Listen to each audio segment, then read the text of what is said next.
that aromatization. One of the funniest things is we talked about, like I work out hard and all this kind of stuff is like low estrogen is usually very well associated with people who exercise really hard. Really? Um, yeah, you exercise really hard, you kill that estrogen level. You're actually trying to reduce testosterone because you're working out, you're trying to get muscle repair through hormones. And what actually happens is you do the That means opposite like effect. more than 1 hour a day? Is that what you mean by working out really hard, or is it more of like It's the intensity part? it's more intensity and it's all individually purposed. Like Right. there's a lot of people that, like, girls who go out and go for a run every single day. They're actually killing their hormone levels. Like they're just destroying them. And Right. what they don't understand is that that high level of exercise, or that doing it all the time, not fueling the body enough, not getting enough back in, they actually cause themselves weight gain. It's And they kind of actually, like the definition of insanity, it but in fully a is. reverse effect, right? Like in that sense. But yeah. So that means that, if they, I mean, what about people that are training for triathlons and stuff like that then, and like the marathons and stuff of that nature? Again, you have to balance it. Like, I mean, and I'll use an example. A premenopausal girl wants to do triathlon, wants to do a full Ironman. 22 to 26 hours of training a week of, sub maximal. I mean, that's a lot of hours A lot of training. Yeah. that's a lot of training. Yeah. They need to eat. She was 120 pounds, 126 pounds when we started. She was up to 4,500 calories a day intake. Yeah. And she lost weight. Pardon? Yeah. Oh my gosh. How is that possible? Just Because because you the burn it, amount of training. you're just burning it off. Like, you have to remember calories in, calories out, right? Like, Yeah. I'm a diesel train. Right. Easiest analogy. I'm a big guy. I got a ton of muscle on me. I'm gonna burn calories just sitting here right now. I'm burning. Yeah. Sitting here right now, I'm just stuff just going out. If you don't get it in, you actually cause your metabolic rate to slow down. This is the cool part when you watch people on diets, is they stop what I call it twitching, but it's not really twitching. But you get home, you're in a caloric plus, you get moving around, you do the laundry, you wipe the floors, you do dishes, you got Yeah. energy, you're doing the things, right? Yeah. When you go into a caloric deficit, yeah, you know what? Everyone goes and works out because it's prescribed, so they go work out. Yes. Great. They come home and they don't twitch. So they actually lower their metabolic rate. So the calories that they're lowering down aren't, you're just negatively affecting because you're By not using which them. you mean sitting around doing nothing. You got it. Yeah. Yeah. And 100%. that's, So yeah. how to avoid that? Would that be something, I mean, very similar to sitting at a computer all day long too? Like, what do you recommend for people that have, sort of that career, like getting up every half an hour type deal and just moving around? Like, I mean, I always do that just because I can't handle being in one spot for longer than that period of time. But I think it's super important to figure that out, right? Right. And that's the thing, is you got to come up with strategies that work for you, whether it's setting, I mean, we all are attached to our phones. We have so much technology around. I mean, Fitbits and all that kind of stuff telling us to move. I mean, Exactly. you just got to listen to them. Yeah, you just have to You just got stop to move. making excuses It always comes down to the excuses, and for it's sure. always comes down to that fun part. So in mindset too, and I wanted to ask you because since the last time we've talked, I've just been doing a lot more research on hormones because you have intrigued my learning very Yeah. much so. But I've been reading a lot on estrogen, like we're talking about today, and it's talking about cognitive ability, and then it's also talking about mental health. And when I read that, I was like, not for nothing, it's not that it gives us an excuse to be psychotic or moody, but at the same token, it was kind of eye-opening to know that these things that we're going through and feeling are not dreamt up. They're actually something that's scientific, that's happening in the body. So I was actually pretty blown away that it can affect mental health. So high estrogen, like, so there's, and I got an effects list for you that, like, to go through it, but like high estrogen, I mean, forget about it. You're not going to remember a thing. Like, people who have statistically high estrogen levels, and these usually have an underlying factor. Like, there's not really people that have really high estrogen levels unless there's an underlying condition or they're on hormone replacement. Okay. There's memory lapsing, there's cognitive dysfunction, there's anxiety because they get so pent up. I mean, bloating, swelling, fibrocysts. I mean, like, all of these things, they're not made up, and it's all because of high estrogen. Low estrogen, you have the depression. Like depression is huge with low estrogen.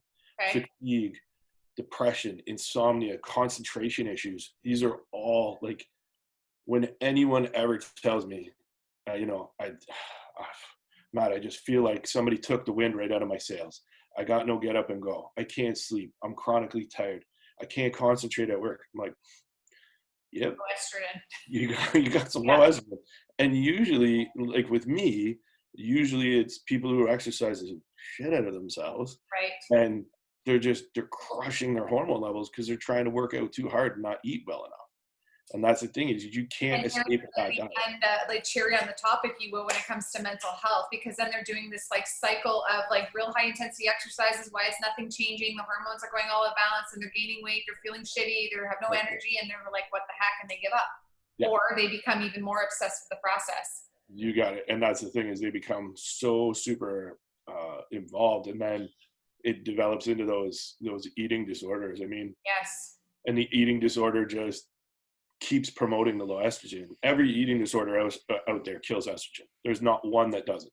What about fasting, Matt? Because I do fast often. I know you're smiling because we haven't gotten to talk about that yet. I'd love to hear your opinion, but would this be more so of promoting a good balance of hormones or not, in your, bird's eye view, I guess? Because I know there's many things, of course, that, two sides of the story all the time, but I know there's many different elements that should come into someone's life if they are fasting. But just kind of a bird's eye view on how it affects your hormone. There are a lot. So I'll say this. I'll paraphrase it.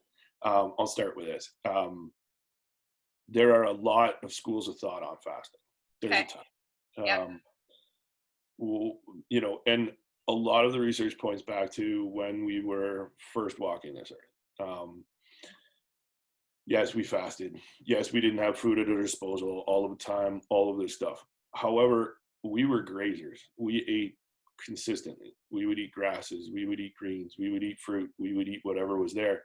We didn't eat the meat, and we didn't have, the chocolate bars right there at the register. Crap. Yep. We didn't have that. So because our diet, like Western diet sucks. Like, to be completely frank, it's bullshit.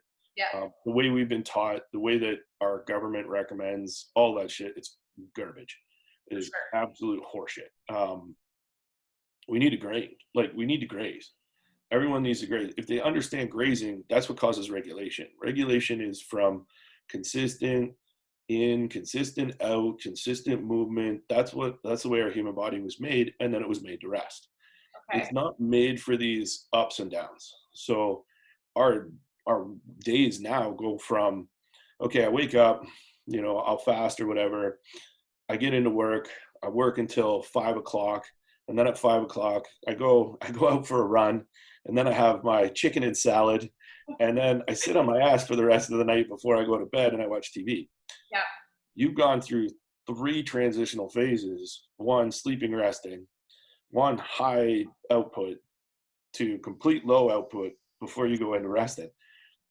So you've completely thrown off your body's whole mechanics and ability to be a consistent furnace. Got it. It wants to be a consistent furnace. I'm hearing that you're not really necessarily a fan of fasting. I'm not, because it doesn't allow regulation. Okay. For younger people and stuff like that, they can get away with stuff. I mean, the shit that I got away with when I was 20, and I mean, you probably agree with it too. Like the stuff that we got away with. Pizza, poutine, chips, pop every day, and I was like 120 pounds soaking wet. Exactly. And that's the thing. The difference is the way that our body operates now is different than the way the body operated then. So when you say young, are you talking like in the 20s? It's sort of, and like I know, of course, as women age, everything starts to change. Yeah. But so when would you do you have sort of like a cutoff point that you recommend for that? So pretty much there's a tipping point for both male and female. Men, it happens a little earlier. Women, women usually it's around that 30 to 35 age. That's when everything changes, because they're out of real childbirthing years, right? Yeah. Okay. And that's when a lot of the change starts over, especially if people have had children. If they've had children, they've had the up and down. Their body knows what to do. They're recovering. You know, There's a certain type of estrogen that they produce more when they're pregnant, right? 100%. Correct? Yeah. Absolutely. There's 4 different types of estrogen. The one don't even worry about. The Yeah. other 2 is postmenopausal, the ones during pregnancy, and then there's estranazole, which is your normal everyday. Men have it, women have it, that kind of thing. Okay.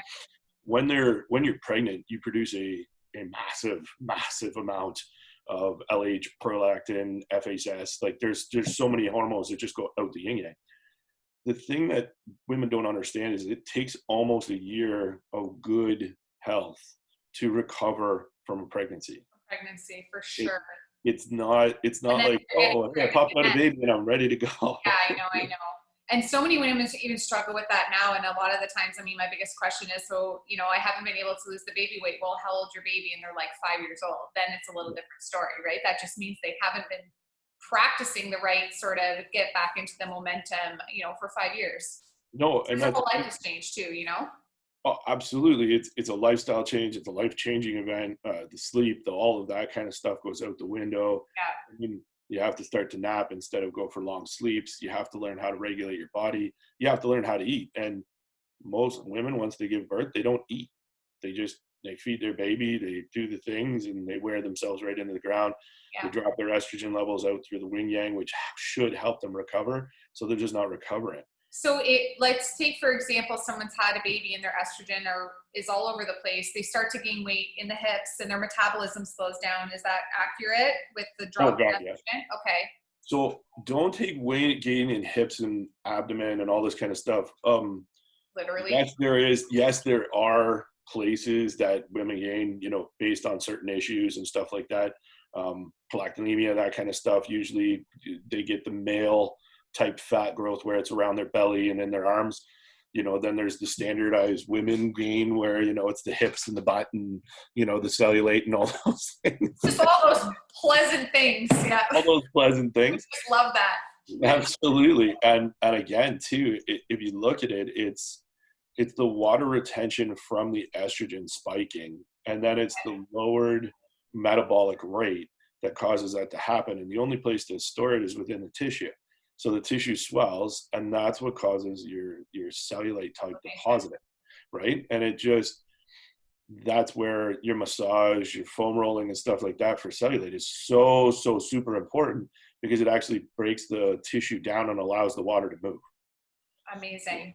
Yeah. And I mean, the to combat all that is the nothing new formula, like to hydrate, avoid sugars and saturated crappy food, exercise, sleep well. I wrote it all down, like low estrogen. I focused on low estrogen for diet recommendations for you, because there aren't too many females that have high estrogen unless they're on estrogen replacement. Okay. And if they're on estrogen replacement, they should be getting monitored by their doctor, and that should be regulated by them. They shouldn't be. Makes like, sense. There aren't a lot of women who produce really, really high estrogen. I mean, there are some, but usually there's an underlying autoimmune disease, thyroid disease, something like this. Kidney function usually has a big function to it. Low is lifestyle. Like low is honest to God lifestyle and diet choices. And diet is the biggest. When it comes to balancing estrogen, diet's big. I don't care how hard you exercise. I don't care how much you sleep. I don't care what you do. You eat like shit, too bad. It's going to reflect. It's going to happen. It's just going to reflect. Like it's just going to happen. And then there are some supplements that are, and I wrote down like just daily recommendations. Again, once you get blood work on people, you can go a little deeper into this, but like everyone in the world is zinc and vitamin D deficient. It's brutal. Like there isn't a person that I've come across that isn't zinc and vitamin D deficient. Well, especially if we live in Canada. Absolutely. Like not for nothing, but we don't have sun here, really. No, and even like vitamin D, people just don't know how to take it. Right. So how do you recommend? Is it liquid or do you recommend pill? How many? Like I know that's all dependent, right? It doesn't matter. Okay. Either one doesn't matter. You got to take it with fat. Okay. So vitamin D, D3, it's fat soluble, right? And that's all you can get from your supplement store. Like D2, forget about it. You're not getting it. It just don't even try to find it, because it comes from carnivorous vegetables and stuff like that. So just eat your greens. But D3 comes from a fat soluble meat, right, or a fat soluble type standard. So in order to absorb vitamin D, you need fat. If you don't have fat, you will not absorb. It goes in, it does not pass the gut barrier, and it goes right out. And you're talking about healthy fats, correct? Like Yeah. So good. yeah, Yeah, of course. if you're low in estrogen, don't even think about touching a trans or a saturated fat. Like, don't Okay. even go near it. Like, so the best thing, what I recommend people to do is coconut oil or MCT oil. Take a shot of it while you take your vitamin D to help it digest, because then you actually get it. And here's the thing: like, people take like, oh, I'll take a couple of vitamin Ds. No, like, we're talking like 4,000 to 8,000 units of vitamin D. Like, we're not talking like. Like, is that based on like maybe like a 150-pound woman, or is that just like literally what you recommend? It's literally what I recommend. Wow, that's shocking. That's like 4 of what I take. I take 1. It's 1,000 Yeah. milligrams, and I don't take it with fat. No. And so really it's going in, and you just have really expensive urine is what you have. Okay. Makes sense. Just in and out. Do you recommend taking it with food as well, or just with that sort of No, just with fat. So like, again, we'll go through the one, like, vitamin C, magnesium, B6, zinc, calcium, and vitamin D. Those are your big guys. And then there's DIM and maca root, which also they help support estrogen dysfunction. The other supplements help your body actually regulate. DIM and maca root actually help if there is a dysfunction in estrogen. Okay. So anyone, like everyone, everyone should be taking vitamin D, magnesium, B6, zinc, calcium, and vitamin D. Like, there's just no ifs, ands, buts about it. Everyone in the Men world. too, Matt? Pardon me? Is that men as well? Absolutely. Men have a little different ratio. Like, Yeah. so just to give you an example, like, sorry, the girl that I'm sitting with, the clinic I'm sitting at, she's 10,000 units of vitamin D a day because she has a deficiency. And the funniest part is her skin pigment, she's dark. Like, she is dark. Doesn't matter because she just doesn't absorb it. When it's in the summer, we can lower it down because her vitamin D goes up. But in the wintertime, because her pigment's so dark, she needs the vitamin D more because she's got a darker pigment. So you're still recommending like between the 4,000 to 5,000 every day, even if it is the summer? Yeah, in the summer you can go into the lower end of 4,000. In the winter time and stuff like that, people who have darker pigment, like yourself, you're dark skinned, right? Yeah, I can well. Yeah, Thanks, you can well. Yeah. You're not a big white Scottish guy. No, not a white boy. Yeah.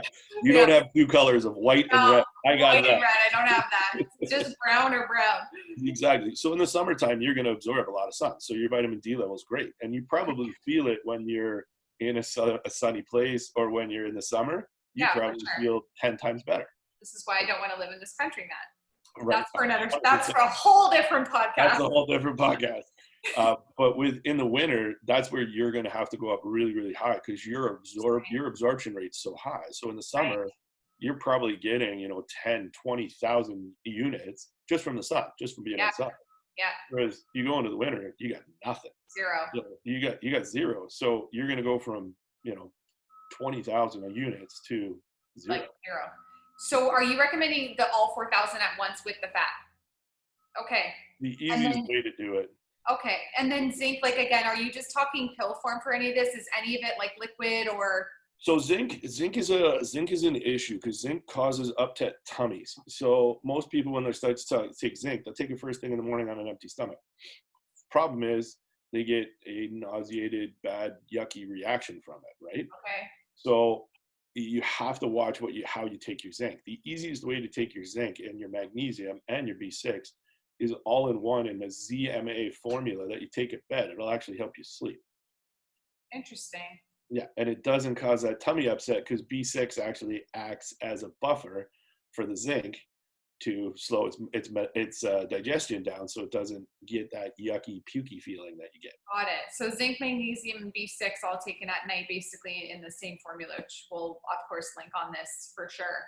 Yep. Wow. I think it's just so eye-opening, honestly, Matt, there's always been a plethora of information, but to be so naive, I think is the best word.